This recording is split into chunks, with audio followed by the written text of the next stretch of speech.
გამარჯობათ. დღეს ჩვენ ვაგრძელებთ გადაცემას ფაზისის აკადემიის კვლევები. ძვირფასო ტელემაყურებლებო, გილოცავთ დღევანდელ დღეს 9 აპრილს საქართველოს დამოუკიდებლობის აღდგენის დღეა. ამასთან დაკავშირებით დაწვრილებით გვექნება საუბარი. ჩვენი სტუმარი მინდა გაგაცნოთ პირველ რიგში. ძვირფასო ტელემაყურებლებო, ჩვენი სტუმარია ცნობილი მწერალი და საზოგადო მოღვაწე ფაზისის აკადემიის ვიცე-პრეზიდენტი ბატონი ელგუჯა მგელაძე. იგი დღეს ისაუბრებს საქართველოს კათოლიკოს პატრიარქის ცხედა თბილისის მთავარეპისკოპოსის ბიჭვინთისა და ცხუმაფხაზეთის მიტროპოლიტის ილია მეორის ცხოვრებისა და მოღვაწეობის შესახებ. ჩვენ ამასთან დაკავშირებით ფაზისის აკადემიაში სპეციალური მოხსენება წაიკითხა ბატონმა ელგუჯა მგელაძემ. რამდენიმე სიტყვა თავად ბატონ ელგუჯა მგელაძეზე მინდა გითხრათ. იგი სპეციალობით ინჟინერ-მშენებელია. წლების მანძილზე ხელმძღვანელობდა შემდეგ თანამდებობაზე საქმიანობდა დედაქალაქის თვითმმართველობის სფეროში, იყო სახალხო რაიონის საბინაოს საექსპლუატაციო ტრესტის მმართველი და ადგილობრივი საბჭოს დეპუტატი.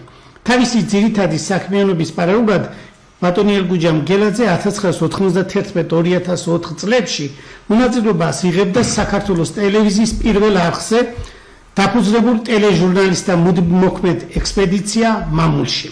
ხოლო მოგვიანებით კი რუბრიკა საქართველო არის ესე საქმიანობაში. ტელევიზიაში მისი მუშაობის დროს ამ რედაქციების მიერ 200-ზე მეტი დოკუმენტური ფილმი შეიქმნა და გადაიცა ეთერით. ცალკე აღნიშნვის ღირსია ელგუჯა მგელაძის ღვაწლი საქართველოს საპატრიარქოსთან მიმართებაში, კერძოდ მის მიერ მომზადდა და საქართველოს ტელევიზიის პირველი არხით მოამბეში გადაიცა 500-მდე სიუჟეტი სხვადასხვა საეკლესიო დღესასწაულებთან დაკავშირებით. ამასთან განსაკუთრებით ძვირფასია მის მიერ მომზადებული ვიდეო ფილმები, რომლებიც ასახავს პატრიარქის ვიზის უცხოეთში, კერძოდ ევროპის ქვეყნებში. 2010 წელს მისი უწმინდესობის თხოვნით ბატონ ელგუჯა მგელაძემ შეაგროვა კომპაქტ დისკზე გადაწერა და კათოლიკოს პატრიარქს საშუქრად გადაცა სხვადასხვა დროს საპატრიარქოზე მის მიერ გადაღებული 40 საათიანი ვიდეო მასალა მთლიანად ამდენს შეადგენდა. ასევე 3 სპეციალური ფოტო ალბომი, რომელშიც მოთავსებული იყო 700 ფოტოსურათი. მათი დიდი უმრავლესობა მისი უწმინდესობის უცხოეთში ვიზიტებს ეხებოდა. ახლა მინდა გესაუბრო რამდენიმე სიტყვით თქვენ მოგეხსენება ძვირფასო ტელემაყურებლებო, გამოდის საქართველოსში ლიტერატურის საქართველოს ძალიან მნიშვნელოვანი გაზეთია, ისტორიული გაზეთი, რომლის რედაქტორი, მთავარი რედაქტორი გახლავთ ჯუბა ღებელი. ჩვენ ძალიან დიდი მადლიერებით მინდა აღნიშნოთ ბატონი ჯუბას როლი, რომ მან სათავე დაუდო ამ საქმეს და ძალიან დიდად მნიშვნელოვნად აგრძელებს ლიტერატურის საქართველოს ტრადიციას. ამ გაზეთში გუშინ წინ გამოვიდა ძალიან მნიშვნელოვანი პროზა, ასე ვთქვათ, ბატონი ელგუჯა მგელაძისა, სადაც დაბეჭდილია ბუმბერაზი, წიფელი და იაგორის საცივი. ორ საგაზეთო გვერდზეა დაბეჭდილი ძვირფასო ტელემაყურებლებო, თქვენ შეგიძლიათ გაეცნოთ ამ გაზეთს. ახლა პირველ რიგში მინდა მივესალმოთ თქვენ სტუმარს ბატონ ელგუჯა მგელაძეს უსურვოთ ჯანმრთელობა და მხრეთყოფნა. ჯერჯერეთი დიდი მადლიერებით მინდა აღნიშნო, რომ ფაზისის აკადემიაში ძალიან დიდი მხარდამჭერი ყავს პირადად მე ბატონი ელგუჯა მგელაძე და მასთან ერთად მუშაობა ეს არის დიდად სასიხარულო. ღმერთმა მოგცლეთ მადლის სავსე ცხოვრება და გაგაძლიეროთ მთელი ოჯახი, სიკეთის სახსენი ხართ ყველანი და ყველას თქვენ ოჯახის წევრებს აქედან მოვიკითხავთ ბატონო ელგუჯამ. პირველ რიგში მინდა გვესაუბროთ და გვითხრათ. დიდი მადლობა. მოგესალმებით ბატონო გია, მივესალმები ჩვენს ტელემაყურებლებს. სანამ ჩვენს დღევანდელ ძირითად საკითხზე გადავიდოდე, მანამდე მინდა რამდენიმე სიტყვით შევეხო დღევანდელ დღეს 9 აპრილს და მის მნიშვნელობას საქართველოს ისტორიაში. ზუსტად 37 წელი გავიდა 9 აპრილის ტრაგედიიდან და 35 წელი საქართველოს დამოუკიდებლობის აღდგენიდან.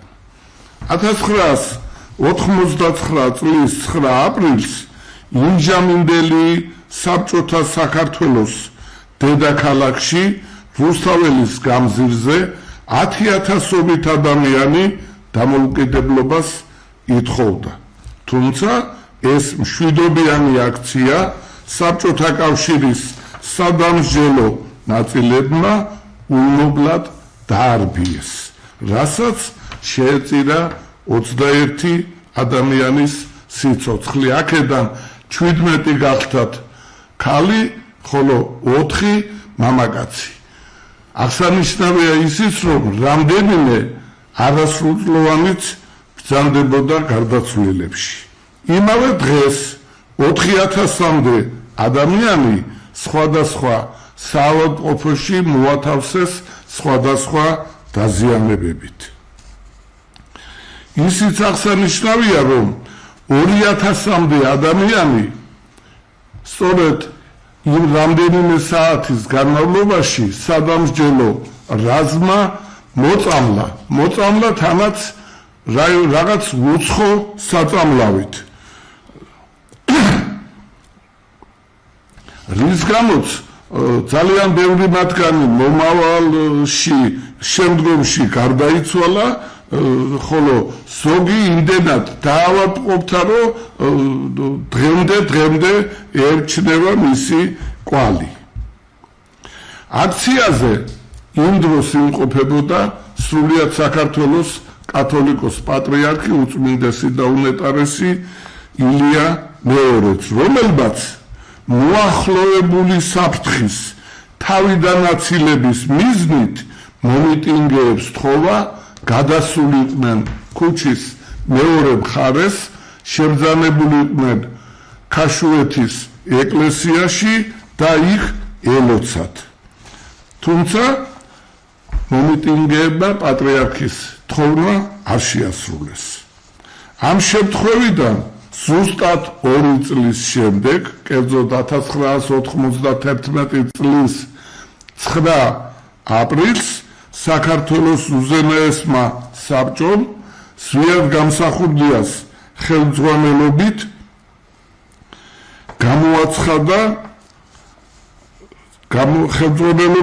გამოაცხადა დამოუკიდებლობის აღდგენა. ეს დღე საქართველოს ისტორიაში ჩაიწერა როგორც ტრაგედიისა და ამავდროულად საქართველოს დამოუკიდებლობის აღდგენის დღედ. აი ეს ამბავი მინდოდა მეთქვა მანამდე, სანამ რა თქმა უნდა დავიწყებ და პატრიარქის ცხოვრებასა და მოღვაწეობაზე საუბარს. მოგეხსენებათ, ჩვენი უსაყვარლესი პატრიარქი დაიბადა 1933 წლის 4 იანვარს ვლადიკავკაზში გიორგი სიმონიძე ღუდუშაურის შიოლაშვილისა და ნატალია იოსების ასულ კობაიძის კეთილმორწმუნე ოჯახში.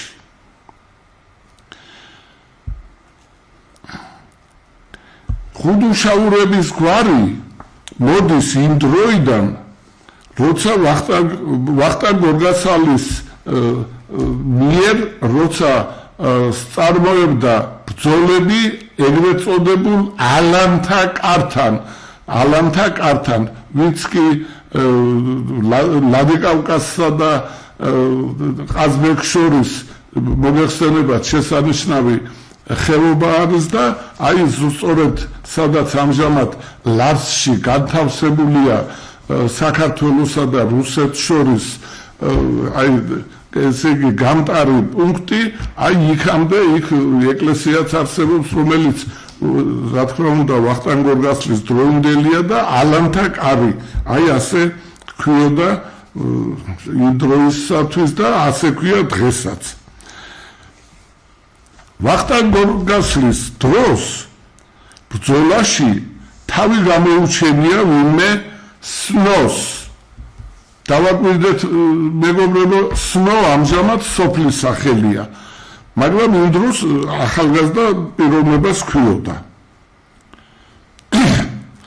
მეფეს მისი ვაჟი მოუნათლავს და ღუდუშაური დაურქმევია. ბავშვის სახელზე კი ციხე აუშენებია.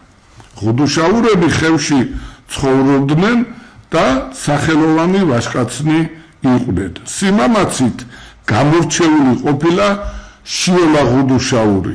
სწორედ მისი შთამომავალია სრულიად საქართველოს კათოლიკოს პატრიარქი ილია მეორე. შიოლა ღუდუშაური მე-7 საუკუნის დასაწყისში ცხოვრობდა. იგი ყოფილა ფლობელი ღუდუშაურთა მთელი ხეობისა, აგრეთვე 4 თუ 5 სოფლისა.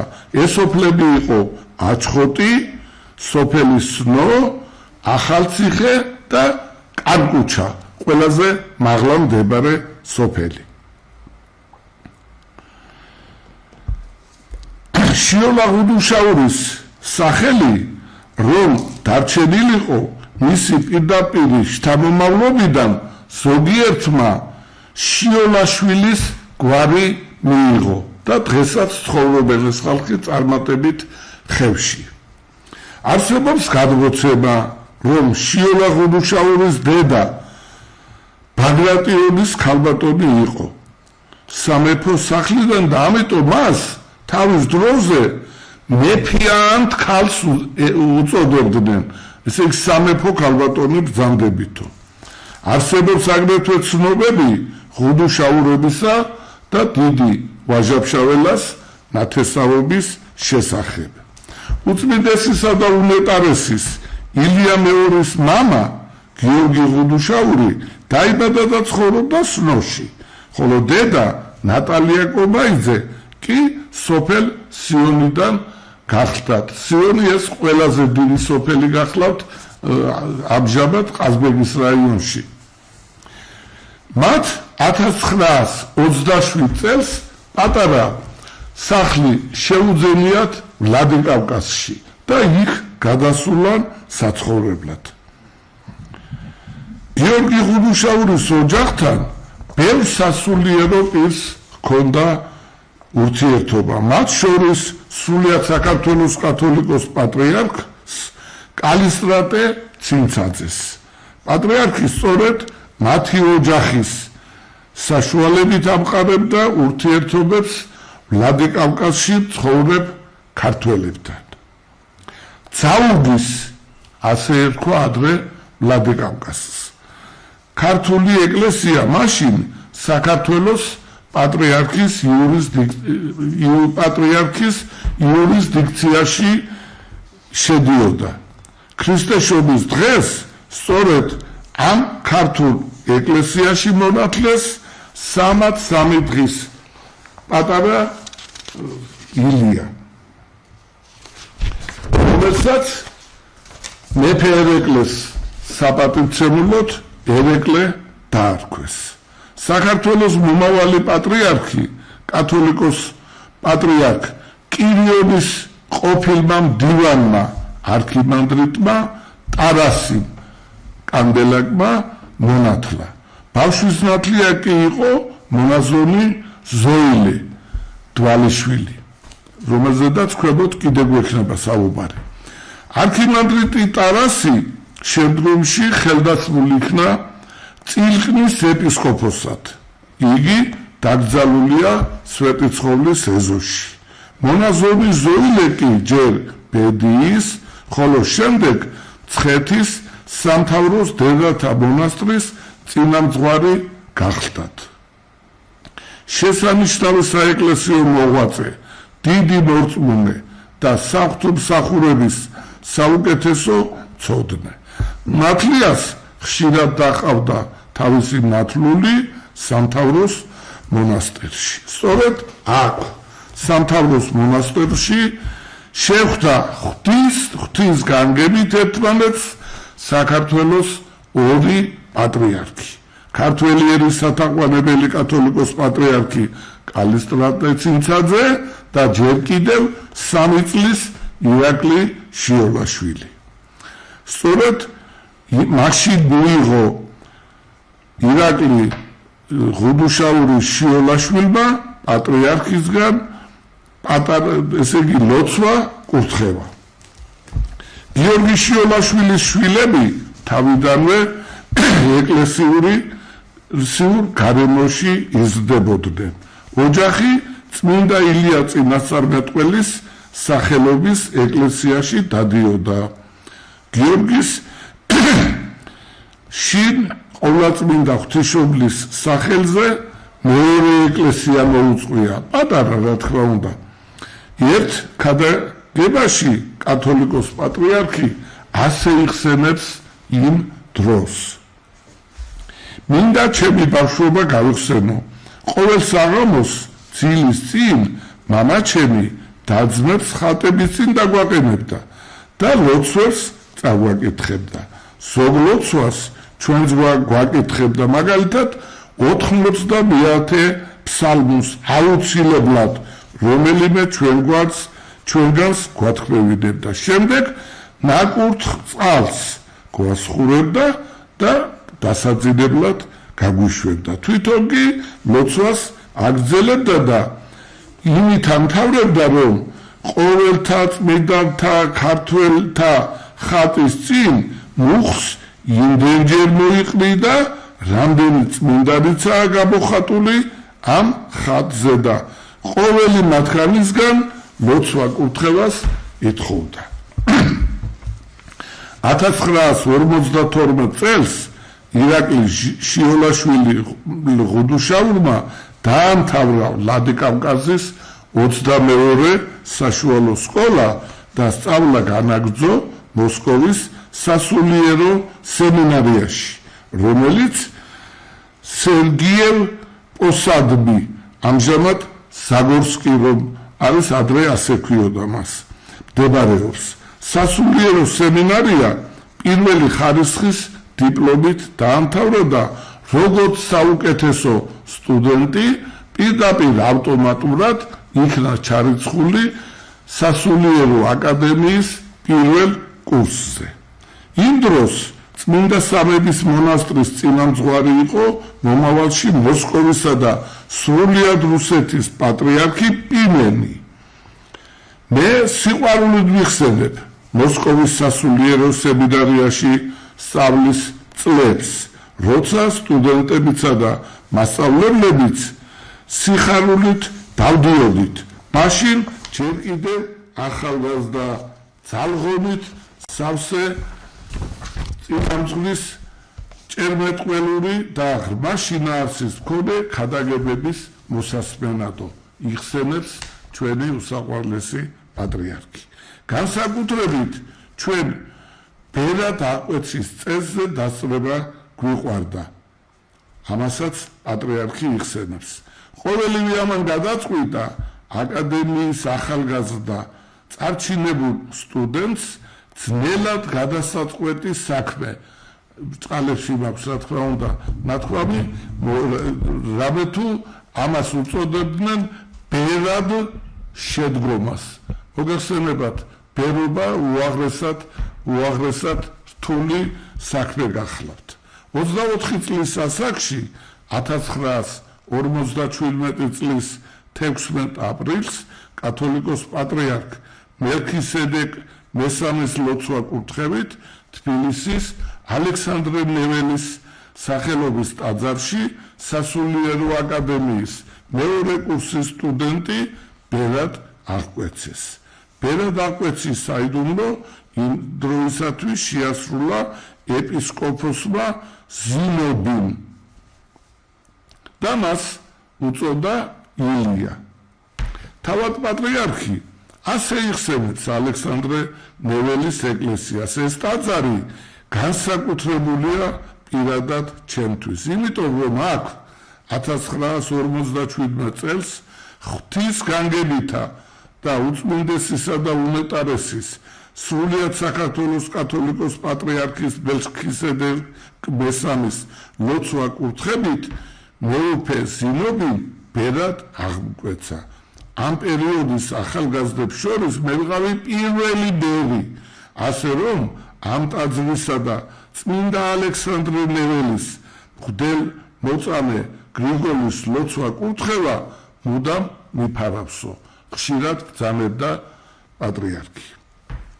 იმავე 1957 წლის 18 აპრილს სიონის საპატრიარქო ტაძარში ბერი ილია ხელდასმული იქნა იერო დიაკვნად, ხოლო 59 წლის 10 მაისს წმინდა სერგის მონასტრის ლავრაში იერო დიაკვნად მოსკოვისა და სრულიად რუსეთის პატრიარქის მიერ და იგი ხელდასმული იქნა ღვთელ მონაზვნად. უწმინდესი და უმეტარესი ილია მეორე ყოველთვის დიდი სიყვარულით იხსენებს სემინარიისა და აკადემიის პედაგოგებს და იგატარებულ დროს. ჯერ კიდევ აკადემიაში სწავლის დროს მეოთხე კურსზე ღვთელ მონაზვნმა ილიამ დაწერა საკანდიდატო შრომა ათონის ივერიის მონასტრის ისტორია, რისთვისაც მას მიენიჭა ღვთისმეტყველების კანდიდატის სამეცნიერო ხარისხი. იმავე 1960 წელს მან დაამთავრა მოსკოვის სასულიერო აკადემია პირველი ხარისხის დიპლომით, რის შემდეგაც აკადემიის ხელმძღვანელობამ სთხოვა, რომ დარჩენილიყო მოსკოვში და წაეკითხა, რა თქმა უნდა, ლექციები როგორც სასულიერო სემინარიაში, ასევე აკადემიაში. თუმცა ამაზე პატრიარქმა უარი განაცხადა და საქართველოში გამოემგზავრა. ამავე 1960 წლის 19 დეკემბერს იგი აყვანილი იქნა იღუმენის, ხოლო 1961 წლის 16 სექტემბერს არქიმანდრიტის ხარისხში.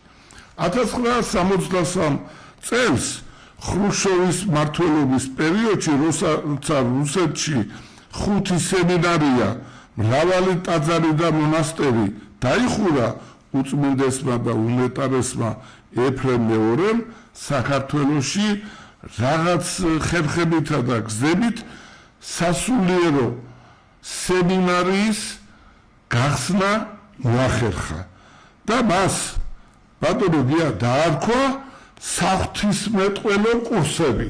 ვინაიდან სხვანაირად არ შეიძლებოდა. სწორედ ამ საღვთისმეტყველო ეგრეთ წოდებული კურსების პირველ დირექტორად, თან დირექტორად, იმიტომ რომ სემინარიას არ შეიძლება ან აკადემიას ყავდეს დირექტორი, უნდა ყავდეს რექტორი და ამიტომ დირექტორი დაარქვეს და დანიშნეს ჩვენი პატრიარქი. რა თქმა უნდა, იმ დროს პატრიარქი აბრძანდებოდა. 1963 წლის 26 აგვისტოს კათოლიკოს პატრიარქ ეფრემ მეორის მიერ საქართველოს ეკლესიის მღვდელმთავართა თანამწირველობით არქიმანდრიტი ილია ხილდასმული იქნა ბათუმ შემოქმედელ ეპისკოპოსად და დაინიშნა იმავე დროს პატრიარქის ქორ ეპისკოპოსად. აჭარაში და გურიაში 7 წლიანი მოღვაწეობის შემდეგ პატრიარქის ლოცვა კურთხევით 1967 წელს იგი ცხუმაფხაზეთის ეპისკოპოსად გადაიყვანეს. 1969 წელს კი აყვანილი იქნა მიტროპოლიტის ხარისხში. სოხუმში ჩვენმა პატრიარქმა იმ დროს, ესე იგი მიტროპოლიტის ხარისხში 11 წელი დაჰყო. ამავდროულად იგი მოღვაწეობდა ქართული ეკლესიის მღვდელმსახურთა ახალი კადრების მომზადების სფეროში. იყო მცხეთის სასულიერო სემინარიის პირველი რექტორი 1963 წლიდან 1972 წლამდე. 1972 წელს ჯილდოდ მიიღო მეორე პანაღიის ტარების უფლება. ეს ძალიან დიდი და სასიამოვნო პატივია. ხოლო 1975 წელს უფლება სკუფიაზე ჯვრის ტარებისა. 1977 წელს გარდაიცვალა სრულიად საქართველოს კათოლიკოს პატრიარქი დავით მეხუთე დევდარიანი. იმავე წლის 9 ნოემბერს მიდა სინოდის განჩინებით პატრიარქის მოსაყდრე გახდა ცხუნაფხაზეთის მიტროპოლიტი ილია. 1977 წლის 23 დეკემბერს თბილისის სიონის საკათედრო ტაძარში გამართულმა საქართველოს სამოციქულო ეკლესიის მე-12 ადგილობრივმა კრებამ განიხილა საქართველოს ეკლესიის ახალი კათოლიკოს პატრიარქის არჩევის საკითხი და მიტროპოლიტი ილია ერთხმად აირჩია სრულიად საქართველოს კათოლიკოს პატრიარქად და მას ეწოდა ილია მეორე. მოგეხსენებათ, ილია პირველი საქართველოს კათოლიკოს პატრიარქი გახდათ მეგობრებო 394 წლებში ესე იგი მსახურობდა ის ჩვენს ქრისტიანულ ეკლესიაში.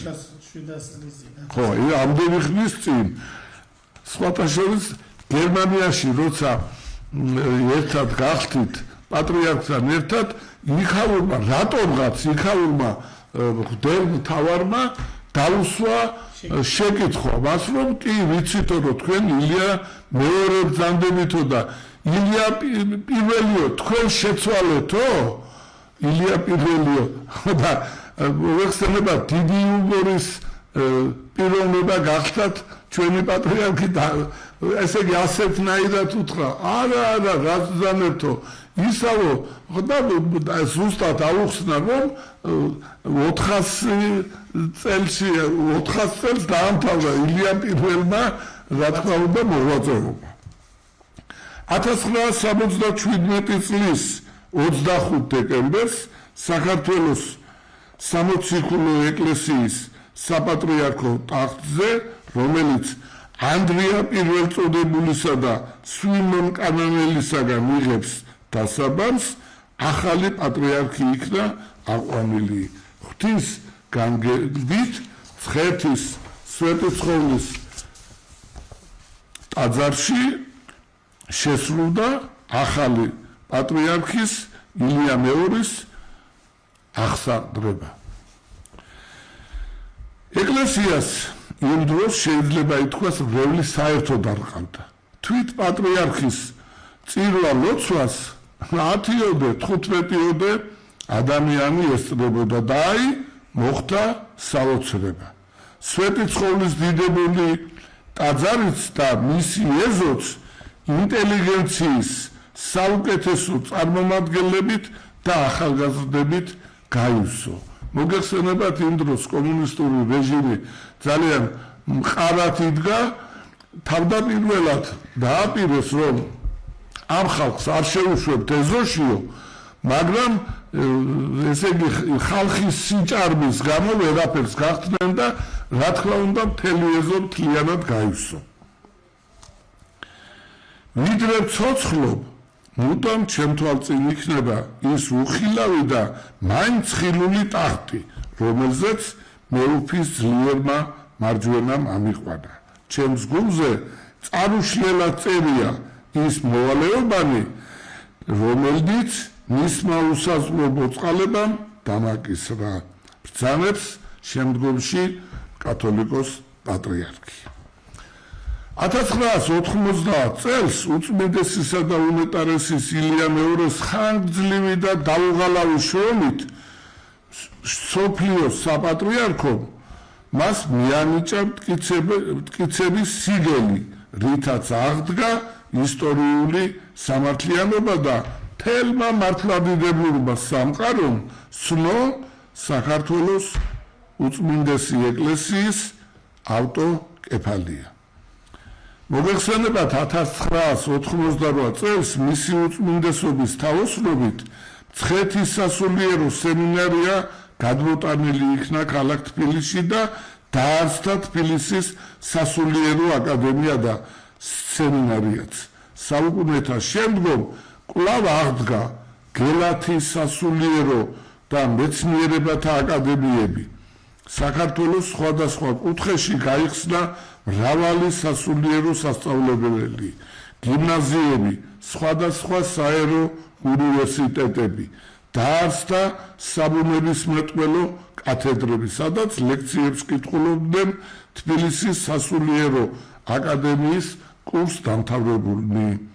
უწმინდესისა და უნეტარესის ლოცვა კურთხევით თანამედროვე ქართულ ენაზე გამოიცა ბიბლია, საღვთისმეტყველო კრებული, გამოდის საეკლესიო ჟურნალი, გაზეთები, საეკლესიო კალენდრები, საღვთისმეტყველო წიგნები, საპატრიარქოსთან შეიქმნა მისიისა და ევანგელიზაციის, ხალხური რეწვის, საგარეო ეკონომიკური, საფინანსო სამეურნეო, სიწმინდეთა მოძიების, სოფლის მეურნეობის, ჯანმრთელობის დაცვისა და სოციალური უზრუნველყოფის განყოფილებები, პრეს-ცენტრი, ხუროთმოძღვრების, საეკლესიო გალობების აღდგენისა და შესწავლის ცენტრი, სასწავლო კომიტეტი. 2001 წლიდან ეთერში გავიდა საპატრიარქოს რადიო ივერია, რომლის მაუწყებლობა დღესაც ვრცელდება საქართველოს მთელ ტერიტორიაზე, მათ შორის, რა თქმა უნდა, აფხაზეთშიც.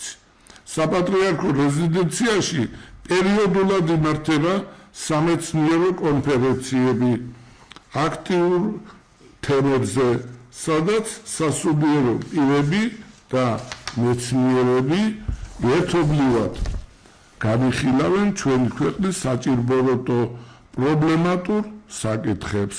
საპატრიარქოში ფუნქციონირებს ახალგაზრდული ორგანიზაცია ძლევაი, ჩამოყალიბდა საქველმოქმედო ფონდი ლაზარე, რომელიც სოციალურად დაუცველ ფენებს უწევს დახმარებას. დაარსდა მოხუცებულთა თავშესაფარი, მოწყალების სახლი, კათოლიკოს პატრიარქის ლოცვა კურთხევით გაიხსნა ობოლ ბავშვთა სახლები ძეგლში, ბედიანში და ზესტაფონში, სადაც მონასტრები ფარველობენ ზრუნველობას მოკლებულ მაწვილებს. უწმინდესმა და უნეტარესმა ილია მეორემ მოინახულა საუკუნეთა მანძილზე სამშობლოს მოწყვეტილი ფერეიდნელი ქართველები. აღსანიშნავია, რომ ისტორიული ძნელბედობის გამო საქართველოს სხვა პირველ იერარქებს მანამდე ამგვარი შესაძლებლობა არ ქონიათ, მაგრამ ეს პატრიარქს მიანიჭეს ამისი უფლება და გააკეთა კიდეც პატრიარქმა ეგ საქმე. პატრიარქი ილია მეორე ასევე აქტიური ურთიერთობა ჰქონდა თურქეთში, საინგილოსა და მსოფლიოს სხვადასხვა ქვეყნებში ცხოვრებ ქართველებთან. ილია მეორის ლოცვა კურთხევით თბილისში აშენდა შესანიშნავი წმინდა სამების სახელობის საკათედრო ტაძარი. მისი ლოცვა კურთხევით დაიწყო სამშობლოსათვის წამებული მოღვაწეთა ცხოვრების შესწავლა და ამის საფუძველზე მათ შორის გამორჩეულთა წმინდანად შერაცხვა.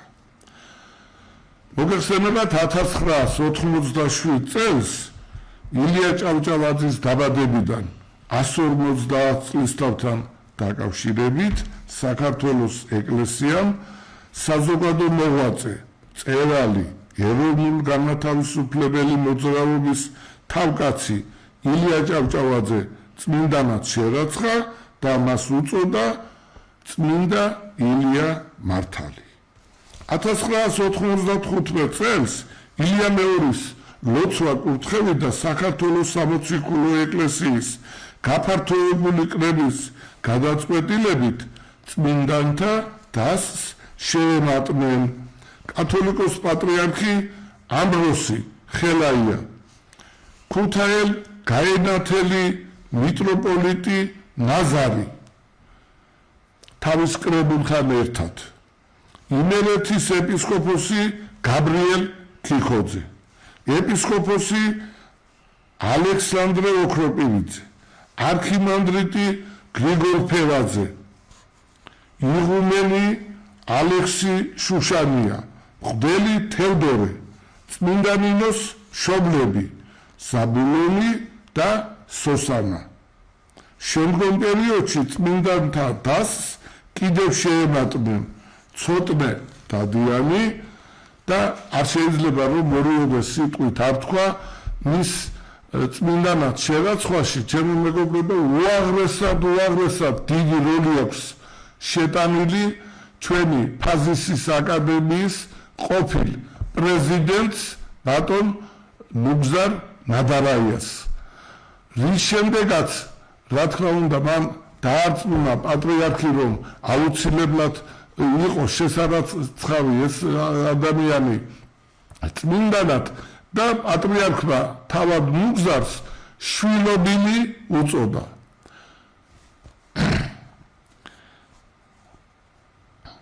დიახ აგრეთვე შეემატა ჩვენს როგორც იტყვიან ზეციური საქართველოდან ჩვენს წმინდანთა დასს მელქისედეკ პირველი თეოდორე აჭარელი აბუსერიძე ტბელი კლარჯელი მამანი და დედანი ილარიონ ქართველი ახალი კათოლიკოს პატრიარქი კირიო მეორე ექვთიმე თაყაიშვილი ბეთანელი მამები იოანე და გიორგი კწანისის ომის მონაწილენი ფილიმონ ქორიძე გალობელი იღუმენი ექვთიმე აღსარებელი და ძმები კარბელაშვილები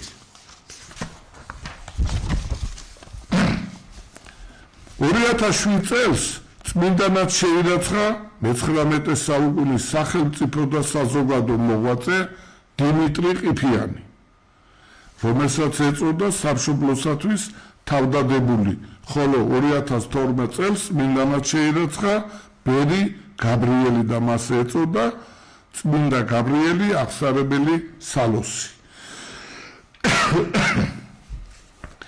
2016 წელს კერძოდ 22 დეკემბერს საქართველოს საპატრიარქოში გაიმართა საქართველოს მართლმადიდებელი ეკლესიის წმინდა სინოდის სხდომა.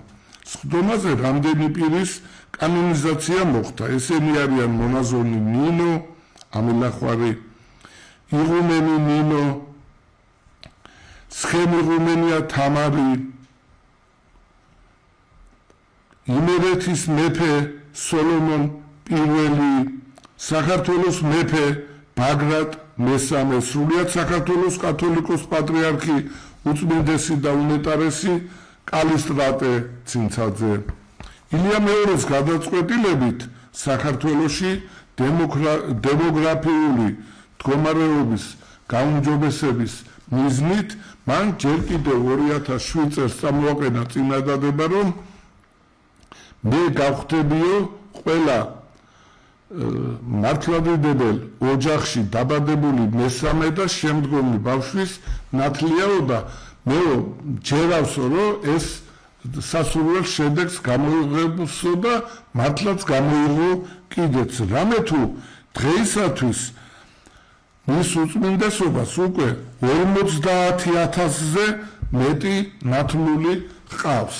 50,000 ეხლა ეს შედარებისთვის შეიძლება 3-4 რაიონი ამჟამად ესე იგი მთლიანად წარმოადგენდეს მოსახლეობა 50,000 ადამიანს. ზოგი რაიონი იმდენად პატარა არის ჩვენთან. ილია მეორე აღსარყრებიდან დღემდე დიდ ყურადღებას უთმობდა საერთაშორისო ურთიერთობებს და სახელმწიფოთა პირველ პირებთან შეხვედრებსა და რა თქმა უნდა მათთან ქართული საქმეების მოგვარებას. მაგალითად 1991 წელს იგი თბილისში შეხვდა ამერიკის შეერთებული შტატების ვიცე-პრეზიდენტს იმ დროისათვის ასე იყო ბატონ რიჩარდ ნიქსონს. 1993 წელს თბილისში შეხვდა რუსეთის ფედერაციის პრეზიდენტს ბორის ელცინს. 95 წელს შეხვდა რუმინეთის პრეზიდენტს ილიესკუს. 95 წელს საპატრიარქოში უმასპინძლა უკრაინის პრეზიდენტს ლეონიდ კუჩმას. 96 წელს შეხვდა გერმანიის ფედერაციული რესპუბლიკის პრეზიდენტს რომან ჰერცოგს.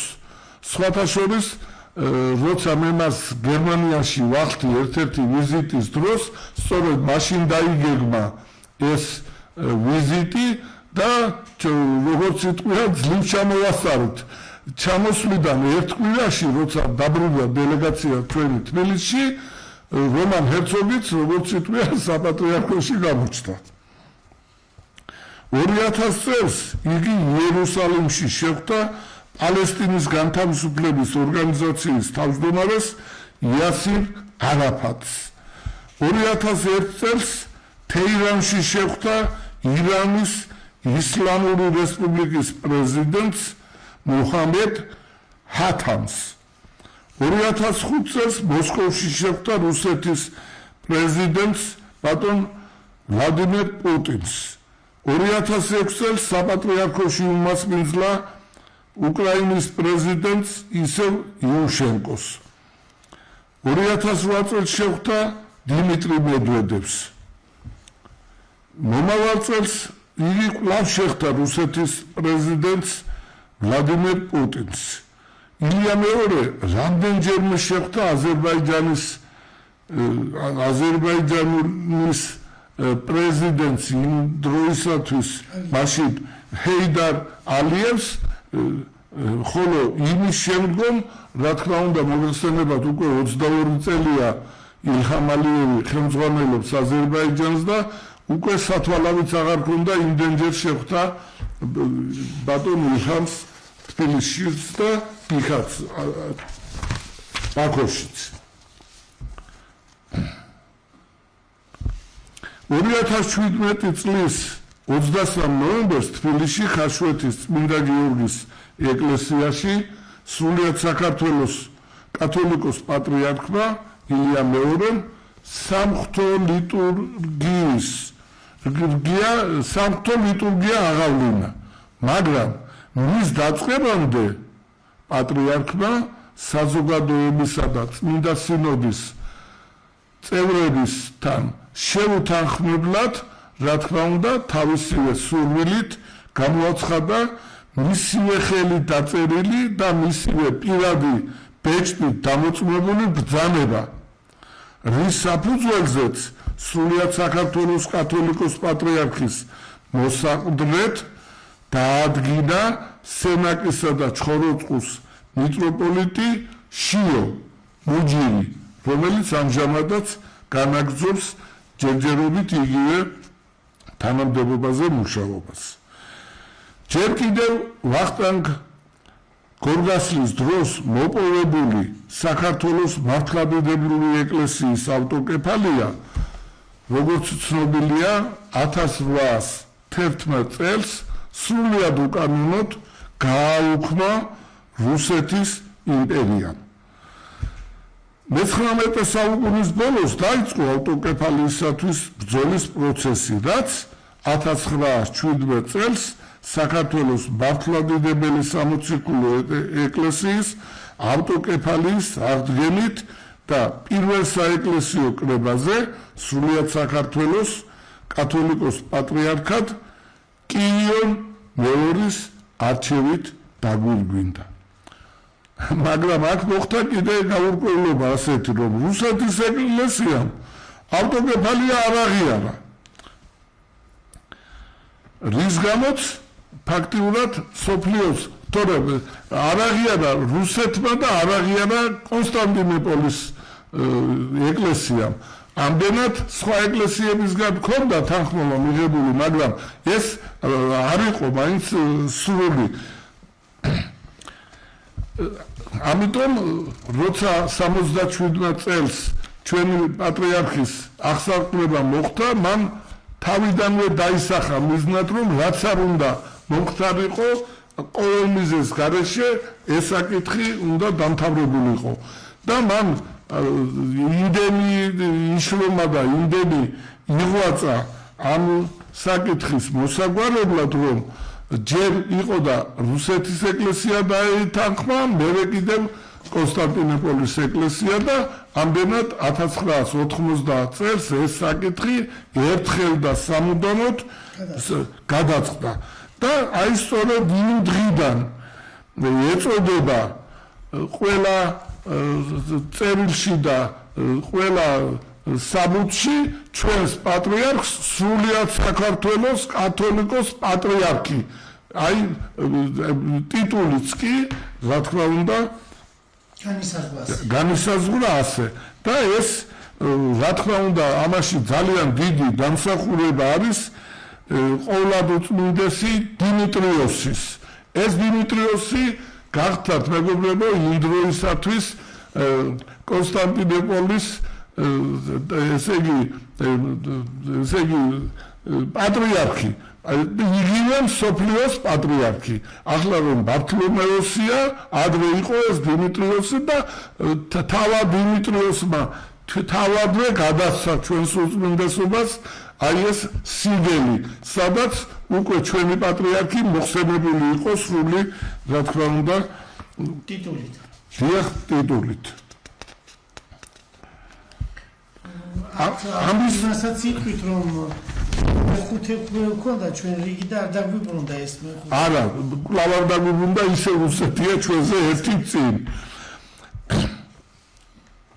ხო, ეხლა პატრიარქმა ილია მეორემ რუსეთ-საქართველოს 2008 წლის ომში კონფლიქტის ზონიდან თავისივე ინიციატივით 4 დაჭრილი გამოიყვანა და 6 გარდაცვლილის გადმოსვენება მოახერხა. ილია მეორის შესახებ აუცილებელი აღინიშნოს მისი შემოქმედება მუსიკაში, საეკლესიო გალობასა და ხატწერაში. დღეისათვის იგი უამრავი მუსიკალური ნაწარმოებისა და გალობის ავტორია. 2015 წლის 2 აპრილს აუტიზმის საერთაშორისო დღეს თბილისის დიდ საკონცერტო დარბაზში ჩატარდა საქველმოქმედო გალა კონცერტი, რომელზედაც მთლიანად კათოლიკოს პატრიარქის ნაწარმოებები შესრულდა. ილია მეორე 20-მდე ხატის ავტორია. ისინი თემატურად და ტექნიკურად საკმაოდ მრავალფეროვანია.